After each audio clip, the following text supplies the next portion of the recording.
তার এই বক্তব্যটি প্রমাণ করে যে ক্ষমতা চিরদিন থাকে না। আর ক্ষমতার জন্যই মানুষ আপনাকে মূল্যায়ন করে। ক্ষমতা চলে গেলে তারা আপনাকে ছুঁড়ে ফেলতে ২ মিনিটেরও চিন্তা করবে না।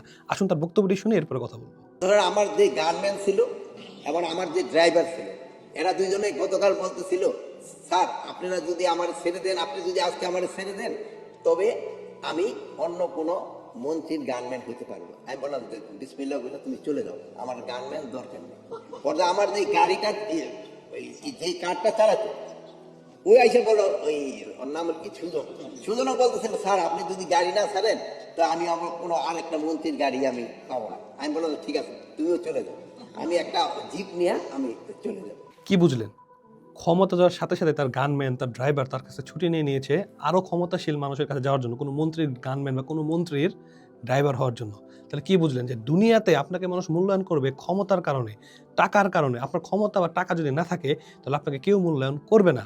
তাই যে ক্ষমতা এবং টাকার জন্য আপনি এগুলো করছেন সেগুলো কিন্তু স্থায়ী নয়, অস্থায়ী একটি জিনিস। তিনি হয়তো এতদিন ক্ষমতায় ছিলেন, স্বরাষ্ট্র উপদেষ্টা ছিলেন, তাই তাকে সবাই সমীহ করে চলে তাকে গুণে চলেছে। কিন্তু এখন তার ক্ষমতা নেই, তাকে কেউ গণাই ধরতেছে না। ব্যাপারটা কিন্তু এরকম এবং সে আলহামদুলিল্লাহ তিনি খুব সুন্দরভাবে সেটা স্বীকার করেছে। এটা খুবই ভালো একটা দিক। আমার কাছে ভালো লেগেছে। সুন্দরভাবে বিষয়টি স্বীকার করে মানুষকে জানিয়ে দিয়েছে এবং এখান থেকে যদি শিক্ষা না নেন, তাহলে চিন্তা করে দেখুন আপনার কি পরিণতি হতে পারে। আল্লাহ সুবহানাহু ওয়া তাআলা যাকে ক্ষমতা দেন তিনি ক্ষমতাবান হয় এবং আল্লাহ চাইলে ক্ষমতা যেকোনো সময় ছিনে নিতে পারেন। কারণ সকল ক্ষমতার উৎস হলো আল্লাহ সুবহানাহু ওয়া তাআলা। মালিকাল মুলক, তিনিই হলো সকল ক্ষমতার উৎস। ওয়া আলা কুল্লি শাইইন কদির, সকল কিছুর পূর্ণ ক্ষমতাবান আল্লাহ সুবহানাহু ওয়া তাআলা। তাই সামান্য দুনিয়ার ক্ষমতা পেয়ে যারা জুলুম করেন তারা একটু এই ভিডিও থেকে শিক্ষা গ্রহণ করুন যে ক্ষমতা যেকোনো সময় চলে যেতে পারে এবং যে কেউ আপনাকে তুচ্ছ-তাচ্ছিল্য করে চলে যেতে পারে।